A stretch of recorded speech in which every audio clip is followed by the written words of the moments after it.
Dia, muito bem-vindos todos. Mais um dia se inicia. Hoje, dia 5 de fevereiro de 2025, estamos juntos novamente para mais uma conversa fraterna, iniciando mais um dia com essa energia boa da conversa fraterna. Meus amigos, hoje nós vamos ler o capítulo 39 do livro Palavras de Vida Eterna, da psicografia de Francisco Cândido Xavier pelo Espírito Emmanuel. Bom dia, José Reginaldo, Dona Conceição, Regina, minha querida, sejam bem-vindos. Capítulo 39 do livro Palavras de Vida Eterna, da psicografia de Francisco Cândido Xavier pelo Espírito Emmanuel. E o título desse capítulo é No Auxílio a Todos. A mensagem é de Paulo em sua primeira epístola a Timóteo, capítulo 2, versículo 2. Pelos reis e por todos os que estão em eminência... Não, está errado. Já é o capítulo 40. A gente leu esse segunda-feira. Hoje nós vamos ler o capítulo 40, que tem como título Enquanto Podes. A mensagem também é de Paulo, mas é em sua epístola aos Romanos, capítulo 4, versículo 10. Tu, porém, por que julgas teu irmão? E tu, por que desprezas o teu? Pois todos compareceremos perante o tribunal de Cristo. Bom dia, Verônica. Enquanto podes é o título desse capítulo e a mensagem evangélica. Tu, porém, por que julgas teu irmão? E tu, por que desprezas o teu? Pois todos compareceremos perante o tribunal de Cristo. Paulo, em sua epístola aos Romanos, capítulo 14, versículo 10. Reflexão de Emmanuel. Constrangido a examinar a conduta do companheiro nessa ou naquela circunstância fácil, não lhe condenes os embaraços morais. Lembra-te dos dias de cinza e pranto em que o Senhor te susteve a queda a poucos milímetros da derrota. Não te acredites a cavaleiro dos novos problemas que surgirão no caminho. Todo o serviço incompleto que deixaste na retaguarda buscar-te-á, de novo, o convívio, para que lhe ofereças acabamento. E o remate legal de todas as nossas lutas pede o fecho do amor puro como selo da paz divina.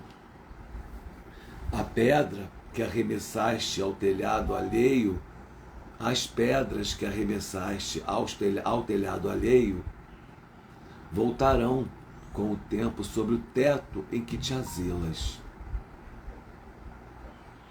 E os venenos que destilaste sobre a esperança dos outros tornarão, no hausto da vida, ao clima de tua própria esperança, testando-te a resistência. Aprende, pois, desde hoje a ensaiar tolerância e entendimento, para que o remédio por ti mesmo, encomendado às mãos do agora, não te amargure a existência, destruindo-te o coração. Toda semente produz no solo do tempo, e as almas imaculadas não povoam ainda a terra.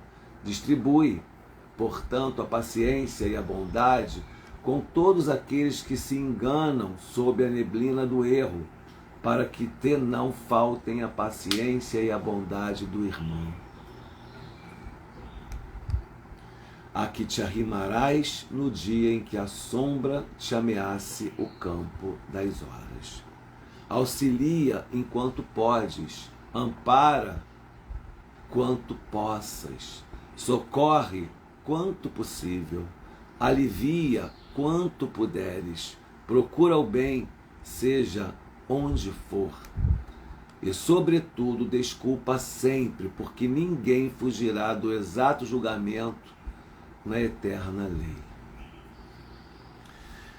Amigos queridos, essa mensagem de Emmanuel nos convoca a refletir sobre nós mesmos diante da nossa conduta, diante dos erros alheios. E ele está me dizendo aqui, no primeiro momento, imediatamente, sem titubear, que eu não posso e não devo ter uma conduta de julgamento em face da falha dos outros, sejam quais forem essas falhas, porque eu também sou devedor. Porque eu ainda não quitei meus débitos integralmente com a vida, dos meus delitos do passado. E que esses delitos cometidos que ainda não foram quitados me serão cobrados mais adiante. E é possível que eu me encontre numa situação similar à do meu irmão que hoje eu julgo, condeno e executo.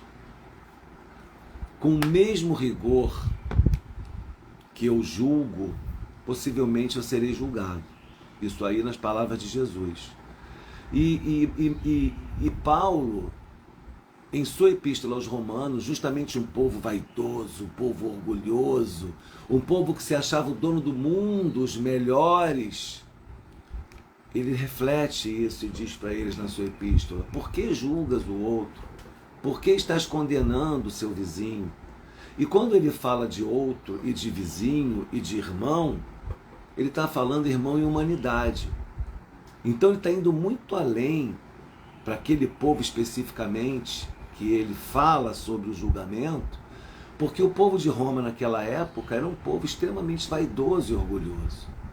Então ele fala: por que julgas o teu irmão? Por que condenas aquele, se todos nós um dia estaremos diante de um tribunal, que é, no caso, a nossa consciência, segundo nós espíritas, não existirá um tribunal, um juízo final, onde um Deus estará ali, até porque para nós Deus não tem uma figura antropomórfica e não é alguém, Deus é algo, Deus é uma energia, Deus é a usina que conduz, que traz energia, combustível para a vida em todos os aspectos.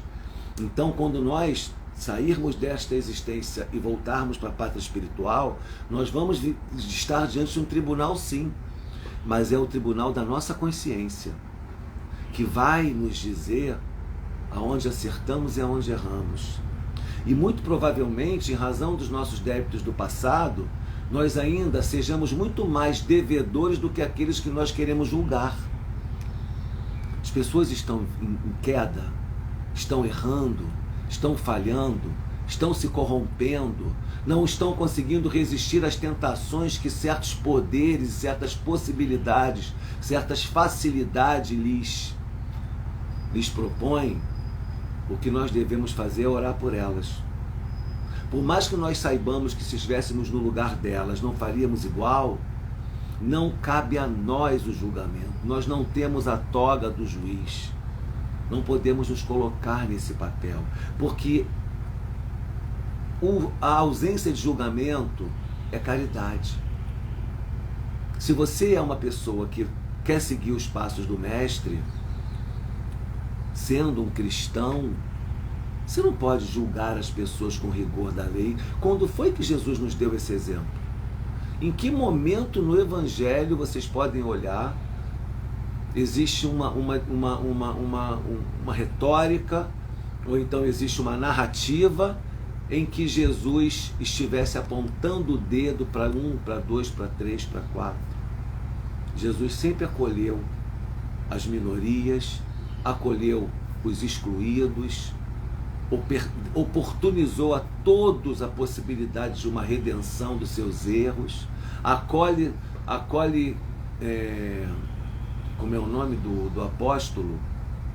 Zaqueu, que era um cobrador de impostos, que vira um grande, o seu 13º apóstolo, que pega toda a sua grande parte da sua fortuna e emprega na obra através da caridade, devolve aqueles que ele dilapidou o patrimônio, tenta recompensá-los. E nós, no auge da nossa ignorância e da nossa vaidade, do nosso orgulho, nos achamos no direito de julgar a todos à nossa volta que não apresentem uma conduta minimamente adequada aos olhos da nossa moralidade. Porque moralidade também é uma coisa subjetiva.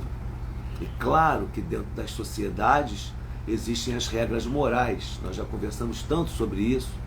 Há sociedades, há nações em que o casamento pode acontecer com mais de uma mulher, por exemplo, e aqui no nosso país na nossa legislação, no nosso contexto de moralidade, esse tipo de conduta não é adequada. Então lá não é ilegal, aqui é. Então a gente tem que entender o que é moral e o que é ética, né? Porque a moral, ela decorre dos hábitos de uma sociedade, dos costumes. Ali nasce a moral. A ética nasce do âmago do ser. A ética, uma conduta ética, é uma conduta boa para todos nós. Então a gente pode pensar assim, caridade e ética, né? Caridade é o que eu faço para o outro, o que é bom para o outro. Mas a ética é o bem. Efetivamente o bem.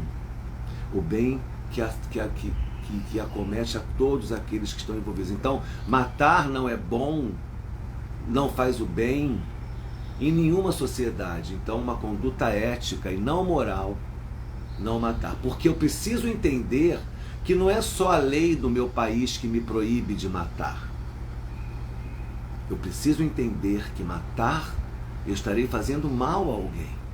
Eu estarei lesionando alguém. Então eu não devo fazer isso porque eu não quero que façam comigo. Então eu vou fazer a você aquilo que eu desejo que faça comigo. E isso aí a gente está entrando no terreno da ética. Saindo da moral, que ela é um pouco mais precária nesse aspecto de humanidade. Não sei se vocês conseguem me entender, se eu estou conseguindo me fazer entender no que eu gostaria de colocar para vocês. Então, o exemplo de hoje que Emmanuel nos traz é a nossa conduta diante do julgamento da falha do outro. E ele está querendo que a gente pense muito mais em nós do que no outro que falhou.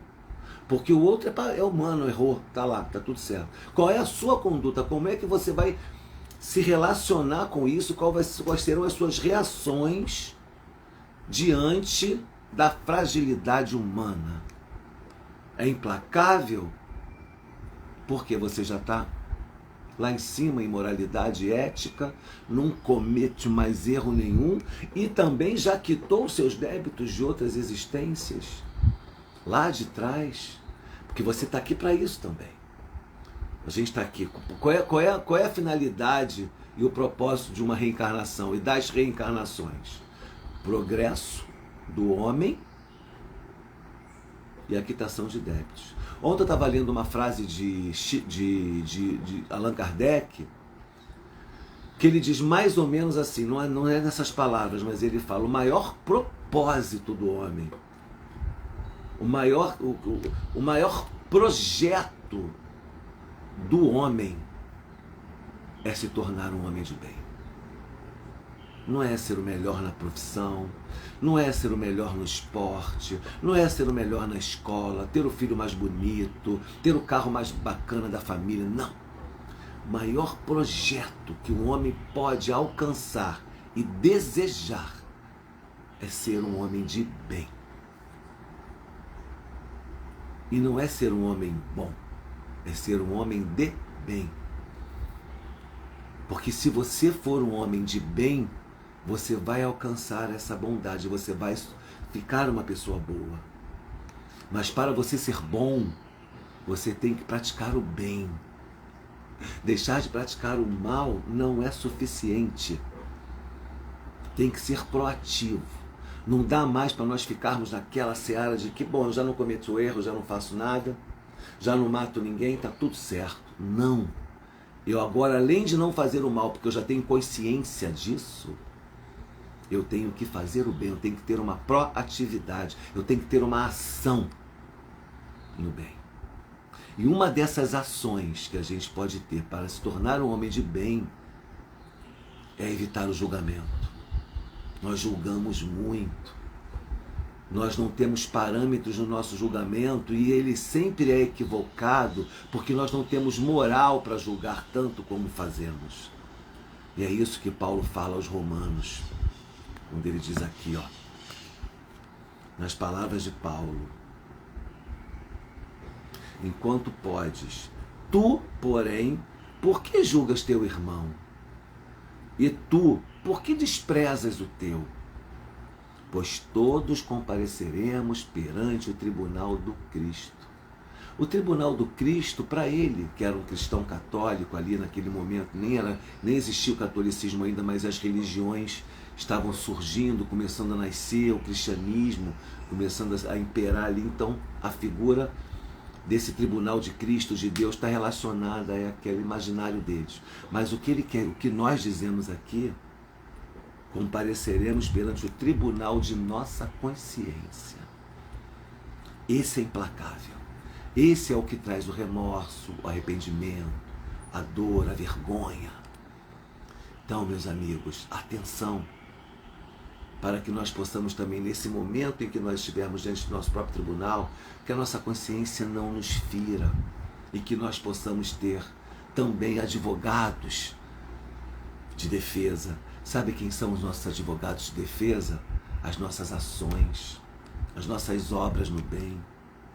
Emmanuel nos orienta e nos alerta a auxiliar quanto pudermos, amparar quanto possamos, socorrer quanto possível, aliviar quanto pudermos e, sobretudo, desculpar sempre, porque ninguém fugirá do exato momento do julgamento na eterna lei. Fica o recado, fica a dica para todos nós aqui dessa mensagem de hoje, da nossa conversa fraterna. Eu agora vou encerrar com um conselho de Carlos Torres Pastorino, do livro Minutos de Sabedoria.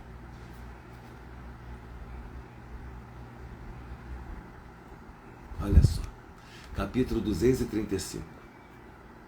Nós falamos sobre julgamento, sobre julgar as atitudes dos outros. Qual é a postura que devemos ter diante do erro do outro? Não existem pessoas realmente más. Ou são enfermas ou não têm conhecimento da grande lei de que recebemos exatamente aquilo que damos.